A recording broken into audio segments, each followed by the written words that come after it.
Rosie the Riveter was depicted in many pieces, but Rockwell's piece that exists in Crystal Bridges is the image distributed in the Saturday Evening Post. In this piece, a strong-figured Rosie holds a sandwich while sitting with a rivet gun, seemingly during her lunch break. Under her foot is a copy of Adolf Hitler's Mein Kampf, and in the background is a waving American flag. Iconographically, this represents the industrial work that women do for the nation to help the efforts towards taking down the Nazi regime. What is particularly striking to me about Rockwell's portrayal of Rosie is that she's so powerful. She is a symbol of strength and female patriotism during World War II. Her figure is robust, not frail. She sits with her legs naturally resting outwards rather than crossed or feminine.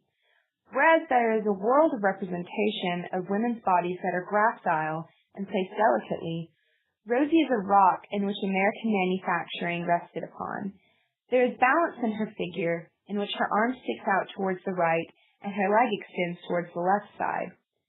The style is naturalistic and soft, with the background featuring a muted flag waving. The viewer is left with a strong feeling of patriotism and respect for Rosie the Riveter. Rockwell's work is styled after Michelangelo's painting of the prophet Isaiah.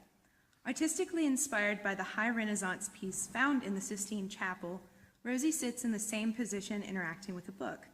It is interesting that Rockwell chose to base his Rosie on the prophet Isaiah, which suggests that Rosie is of monumental and comparable importance in American society. Hi, my name is Camille, and I'm at Crystal Bridges Museum in Bentonville, Arkansas.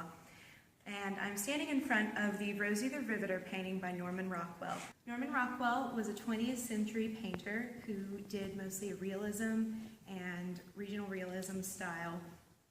And his subject matter went from everything between racism to Boy Scouts.